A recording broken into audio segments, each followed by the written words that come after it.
A COP27, que acontece no Egito, está chamando a atenção do mundo para as mudanças climáticas, para os cuidados, medidas, precauções que os países devem tomar, inclusive o Acordo de Paris, que deve ser respeitado.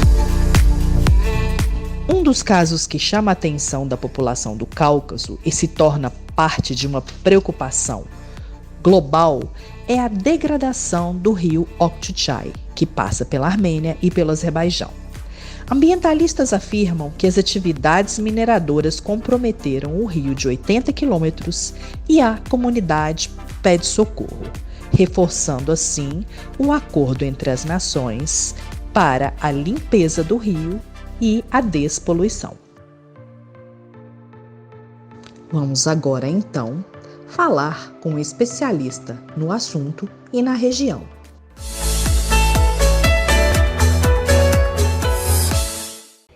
Olá, tudo bem com vocês?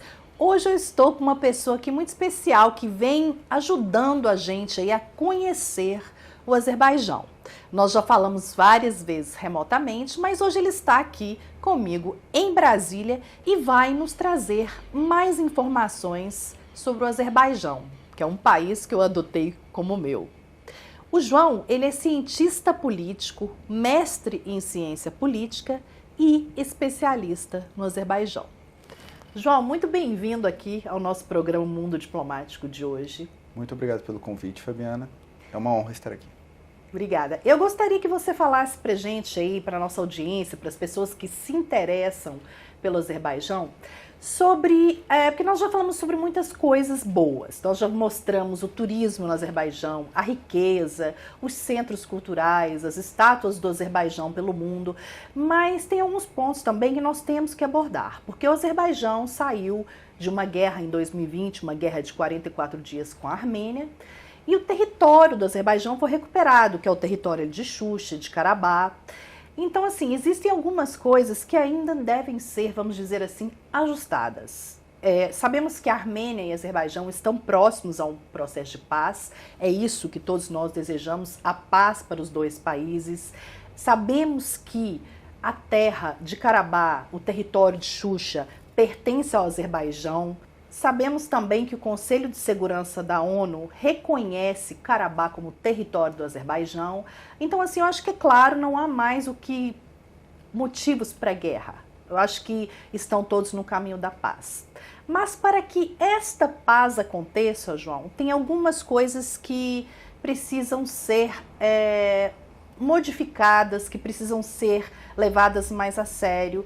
E ao conversar com alguns amigos azerbaijaneses, me disseram que tem um rio, Oktyabrsky, você me corrija a pronúncia, por gentileza, que merece atenção. O que você pode contar para a gente dessa história e qual a atenção que esse rio merece para que tanto os azerbaijaneses quanto os armênios vivam em paz?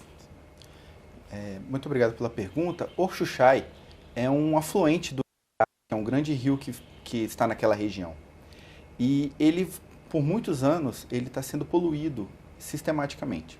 É um grande problema que ocorreu antes dessa guerra já. Ele já vinha ocorrendo durante a ocupação armênia no território. O rio, ele passa entre a Armênia e Azerbaijão, na região de Zangezur. Então, ele, por passar pelos dois territórios, ele nasce na Armênia e acaba no Azerbaijão. Então, a poluição causada por empresas de exploração mineral, até pela população, como o país não se preparou para ocupar de vez a região do Karabakh, eles estavam apenas ficando ali naquela região, eles estavam apenas administrando a região, mas eles não estavam cuidando da região. Então, com isso, eles poluíam com uma certa, sem discrição. Um certo descuido, né? Com muito descuido, assim. E isso causa problemas tanto para armênios quanto para azerbaijaneses, porque destrói toda a fauna, toda a flora da proximidade e causa problemas de longa duração. Por isso é importante que em conjunto os dois países façam um processo para despoluir esse rio. Para ter como a gente tem exemplos aqui da tentativa de despoluição aqui do Tietê, de outros rios aqui do Brasil, a gente pode pegar até experiências com o Brasil de despoluição de rios e aplicar num país, naquela região, no Azerbaijão e na Armênia. Entendo. Então, deixa só para explicar melhor para as pessoas. Eu estive no território, eu visitei Jebrail, por exemplo, e Jebrail é um território que ele ficou totalmente vazio. As casas ali foram destruídas, é o que você disse aí. Ele não foi, eles ocuparam o território, mas não cuidaram, não investiram. Então era um território totalmente vazio e fui em outros também locais, não me recordo o nome exatamente. O único local que havia pessoas era Xuxa. Foi a cidade de Xuxa. Esse rio, ele passa por onde? Você sabe me dizer se ele passa ali por Jebrail, por Xuxa? Qual que é a posição geográfica dele? Então, o rio Oxuxai, ele fica naquela região que é a região econômica do East Zangezur, do Zangezur do Leste. E a principal cidade próxima é Zanguilã. Certo, e é mais ao sul, próximo a Nakhchivan, próximo ao sul da Armênia. E esse rio, ele vai até onde? Até quais cidades, ou ele vai até algum outro país? Ele pode afetar outras regiões, outras pessoas? Então, o rio em si, ele tem cerca de 80 quilômetros. Ele pega basicamente a parte de Zangezur da Armênia e a parte de Zangezur do Azerbaijão. Só que ele é um afluente do rio Aras, que também é um rio que está sendo muito poluído pela mesma questão do cobre, do molibdênio, da exploração mineral que ocorre naquela região. E isso afeta, por exemplo, um país como o Irã. O Irã é um dos países que é muito afetado por essa poluição dos rios. Certo. E o que você acha que a comunidade internacional, ou mesmo a comunidade ali do Cáucaso, pode fazer? O que eles estão fazendo para melhorar isso? Existe algum tipo de trabalho, de conversas? O que está acontecendo? Então, o primeiro ponto é entender a gravidade da situação e que ela não vai ser resolvida por nenhuma das partes sozinha. Precisa de uma cooperação naquela região. E isso envolve muito a questão do Tratado de Paz, para poder cooperar em outras áreas a não ser o fim da guerra. É importante que os armênios façam parte da solução e os azerbaijaneses façam parte da solução e todos interessados na comunidade internacional que queiram investir, que queiram despoluir, porque tem outros recursos que podem ser extraídos ali de uma forma sustentável. Então, você se reabilitando o rio, a questão da pesca, a questão na natureza em geral, já facilita muito, mas com o rio poluído todo mundo perde. É verdade, isso é muito importante. João, eu tive ali em alguma região, também nas regiões que eu tive, eu te falei, eu fui em Xuxa, eu fui em Jebrail. Em alguns dos territórios eu pude notar que não tem nenhum tipo de investimento, não teve nenhum tipo de investimento durante os 30 anos de ocupação.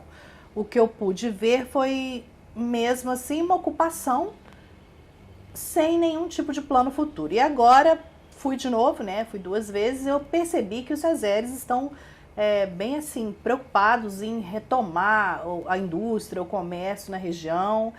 O que você me fala sobre isso? Então, a região retomada depois da guerra, ela foi dividida em 2 regiões econômicas, que é a região do Karabakh e a região de Zangezur do Leste. E ela vem com muitos incentivos econômicos para trazer investimentos para aquela região. Então ainda é um processo lento, que ainda depende do acordo de paz vingar para ser atrativo para os outros países investirem, que esse é um grande problema. Enquanto não tiver o acordo de paz, fica difícil que os países resolvam investir na região, né? E uma coisa muito importante é que eles estão investindo com recursos próprios. O Azerbaijão está investindo forte para retomar a moradia, para poder trazer os deslocados, pessoas que ficaram 30 anos fora de suas regiões, que elas possam retornar à região de origem. Então esse é um trabalho que eles estão fazendo, mas é uma infraestrutura completa que tem que ser feita. Isso é um processo longo, porque não adianta colocar as casas se não tem escola, se não tem o posto de saúde, se não tem toda a estrutura necessária para o desenvolvimento. E tem alguns projetos de cidades inteligentes, tem alguns projetos importantes que eles estão desenvolvendo, mas é um projeto que caminha um passo um pouco mais lento justamente por causa da falta do acordo de paz. Exatamente, eu pude ver, eles levaram a gente numa região que tinha um projeto inteiro de uma cidade que seria construída ali, e isso já tinha começado a acontecer.